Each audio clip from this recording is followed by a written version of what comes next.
Hoy puede ser.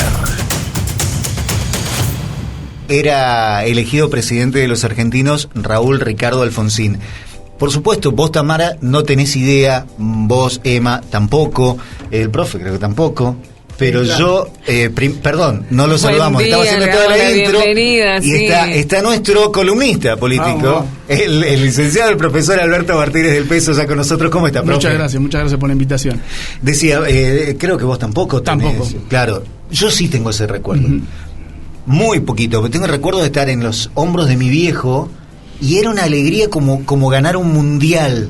Era todo el pueblo de Chilecito en la plaza con creo que estaba en la esquina de la iglesia, los más grandes me lo podrán corroborar o corregir, y era una celebración equivalente a ganar la Copa del Mundo para lo que significa para Argentina, y era claro, la importancia de recuperar algo que se nos había quitado y de poder realmente ejercer derechos. Digo, 40 años de democracia, se habla mucho y se lo dice mucho, como título es buenísimo y hay gráficas, hay afiches, pero ¿qué hay detrás de 40 años de democracia? Sí, ¿no? Una fiesta cívica, lo que describiste, ¿no? Es esa la sensación que había con el retorno de democracia, y aparte fíjense que justamente el tema es retorno de democracia, con lo cual algo que por ahí damos como hecho, como algo que uno... sentado, sí. Claro, que se levanta todos los días, sale el sol y hay democracia, bueno, no, en la Argentina y en Latinoamérica no siempre ha sido así, se han vivido tiempos difíciles. Pero por ahí lo que me gustaría es arrancar como con una definición para poder entender qué sería lo otro que no es democracia, ¿no? Pero coloquialmente lo que podemos decir es que la democracia es la forma en que decimos que nos ponemos de acuerdo.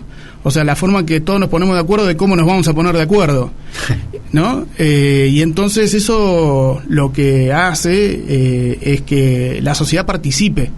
Es decir, que la sociedad le acerque al Estado la agenda de los problemas que ella considera importantes, y entonces los gobernantes tendrán que rendir cuenta si atienden esa agenda o no, que eso es lo que se termina plebiscitando en las elecciones. Es decir, se supone que aquel candidato que dice que va a resolver mejor los problemas de lo que dice la gente que tiene como problemas va a ser quien gane, y si no los resolvió, el siguiente mandato va a tener que rendir cuentas en las urnas, y eso es básicamente para lo cual está el concepto de que tiene que haber una rotación en el cargo, porque se supone que no todos los políticos en todo momento están respondiendo a los problemas de la sociedad. Acá me gustaría también agregar algo, porque cuando uno habla de democracia cree que solamente uno participa del acto democrático yendo cada 4 años a votar, o cada 2 años, o lo que sea, cuando en realidad lo que involucra la democracia también es la participación en partidos políticos, que uno pueda participar activamente, o por ahí no solamente de partidos políticos, sino en sindicatos, en otro tipo de instituciones que durante la dictadura cívico-militar estaban prohibidos. Recién lo hablábamos con Gaby, hoy se celebra el Día del Ceramista porque en 1977 y tras la dictadura militar desaparecen 19 obreros de una fábrica de cerámica porque estaban reclamando una mejora de salarios. Claro. Sí, hay como muchas confusiones en general en la discusión cívica, y es que hay 2 temas: el de la política partidaria, que es el de participar en política activamente en función de un partido político, y después la política, pero la del país, que podría ser como la política con P mayúscula, que vendrían a ser tal cual aquellos problemas de la Argentina, y que uno como ciudadano tendría que tener una posición, una formación, estar informado y poder sentar una discusión en torno a relaciones internacionales, tipo de cambio, economía, macroeconomía, y en general lamentablemente lo que nos ha pasado es que nos han sacado las ganas de discutir de política, cuando en realidad tendría que ser un ejercicio cívico, y más en el marco democrático, es decir, personas adultas, ciudadanas, que no se puedan poner de acuerdo o no, porque no necesariamente siempre tiene que haber un consenso, que después eso se resolverá de otra manera institucionalmente, pero hoy por hoy es muy difícil discutir de política. Con lo cual se está generando algo que es un rasgo de época, que existe una parte de la sociedad que se declara como apolítico, como que no participa de la vida política. Que le hemos hablado muchas veces, de que eso de definirte, es como que te sacás una mochila de encima. No, yo soy apolítico, pero sin embargo la política atraviesa todo lo que hacemos. Sí. Todos. Tal cual. Con lo cual se genera, como si se quiere, una paradoja, que la centralidad política la va adquiriendo gente que no quiere participar de política. O que, no participando de política, está participando de política, pero por la negativa. Entonces, la democracia, que, como dijimos, necesita de la participación de la ciudadanía o de la sociedad en su conjunto para poder plantear los problemas, no estaría dando respuestas, pero por el mismo abandono de la sociedad en su función de acercarle los problemas al Estado y a la clase política. ¿Y a dónde crees vos, o a dónde te parece, a dónde, desde los que estudian el tema, a dónde pifiamos, a dónde erramos el camino? ¿En qué momento nos desviamos, equivocamos la salida y terminamos así, no pudiendo hablar o no queriendo hablar de política? Bien, hay un rasgo característico de la época, y que vivimos en un tiempo en donde la comunicación es instantánea.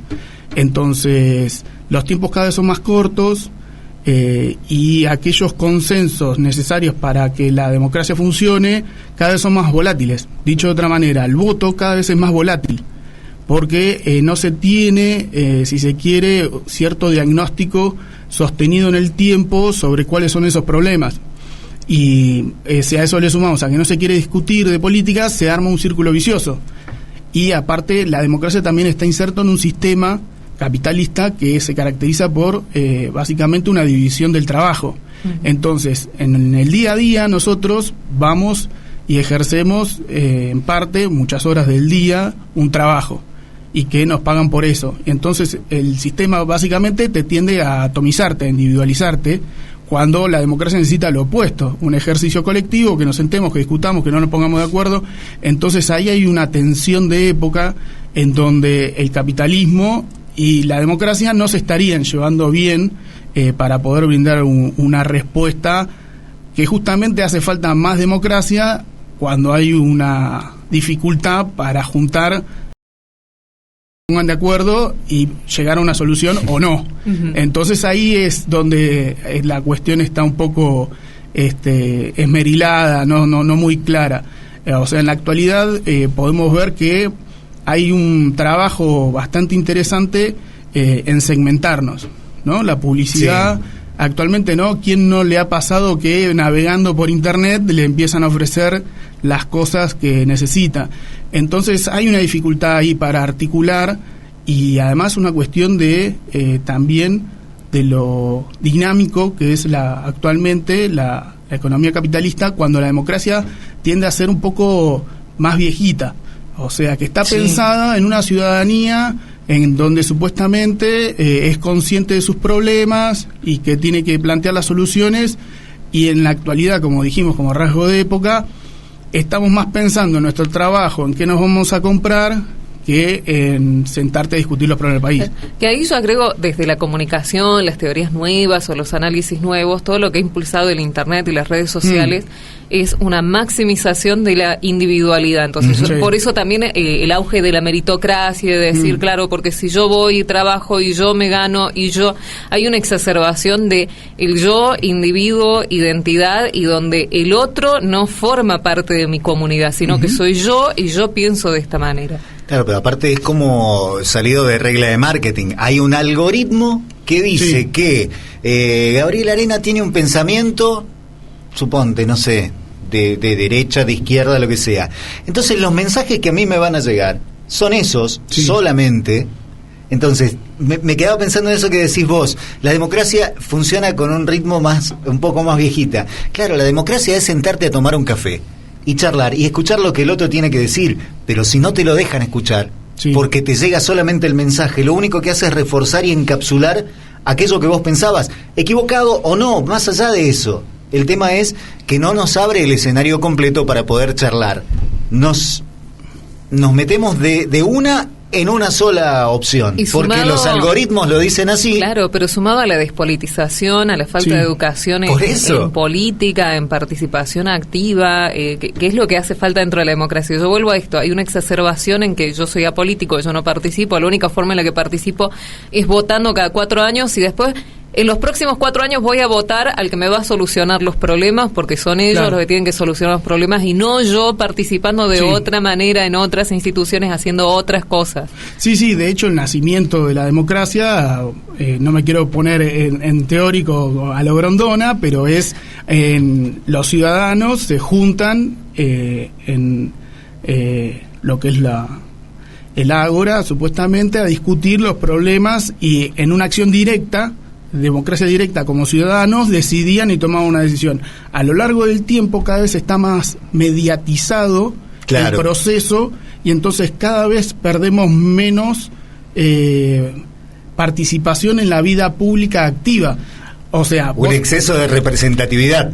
Yo diría una falta de relación directa con la vida política y con el conocimiento de los problemas de lo público. Al contrario, el proceso que estamos describiendo es que siempre estamos mediatizados y antes por ahí era por un periódico, o sea, un diario, vos te enterabas de lo que iba pasando. Después por la televisión, ese dispositivo se agotó. Ahora surge uno nuevo, que es el celular, que está calculado que pasamos entre 4 y 5 horas frente al teléfono. Y si a eso encima le sumamos que la nueva economía lo que está ofreciendo es lo que se llama las economías de plataforma, ¿no? Rappi, ¿verdad? Sí. ¿Y qué hace ese trabajador? Conectar a un cliente con un proveedor, y entonces él entra como cadena de transmisión entre un interesado que quiere comer algo o conseguir algo y quien se lo ofrece. Bueno, entonces estamos teniendo un problema, cada vez estamos más atomizados en nuestra vida cotidiana, cuando si nos retrotraemos al principio de la democracia es todos juntos en un momento decidiendo hacia dónde vamos a ir. Pero también entendemos nuestra vida cotidiana con estas lógicas más bien comerciales, y yo vuelvo a esto, al participar votando como que estoy comprando al candidato que más coincide con ni siquiera con mis ideales, sino con lo que a mí de pronto me gustó en esta mediatización. O con mi necesidad puntual de hoy. Claro, o porque fue un buen personaje, no sé, lo pienso a Trump, lo pienso a Bolsonaro, lo pienso a Bukele también, porque ha sido un personaje en auge a través de redes sociales o los medios de comunicación, porque son carismáticos o tienen alguna característica que resulta atractiva para la población. ¿Qué sucede con esos personalismos que terminan siendo extremos, con discursos que son bastante superficiales, políticamente hablando? Sí, ahí está lo que vos decías al comienzo, ¿no? Que ya la política se resume a emitir un voto y por lo tanto se está transformando en una especie de concurso de belleza, ¿no? Uh-huh. O sea, que el que me gusta más es al final el que termina votando, y ahora también se está dando una nueva tendencia que es el voto en contra de. Entonces se está volviendo algo demasiado artificial, ¿no? Que es más o menos a lo que estamos apuntando.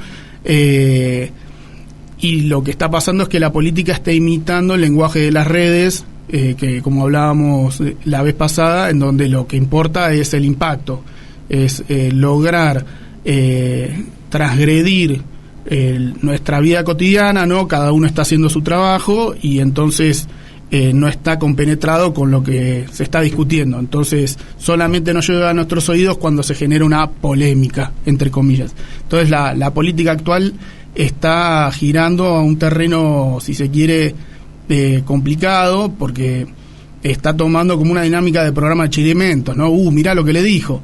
Y eso puede tanto atraer como expulsar gente, porque en algún momento se vuelve intolerante esa situación constante de polémica, con lo cual hay ahí también un círculo vicioso entre lo que es el ejercicio de la democracia de estos 40 años y de los tiempos actuales de cómo se está manejando la comunicación política. Pero bueno, volviendo al punto anterior sobre lo de la definición, ¿no?, de la democracia y de cómo nos ponemos de acuerdo, otras formas de gobierno no responden a eso, a que quien accedió al cargo público esté obligado a rendir cuentas por lo que hizo.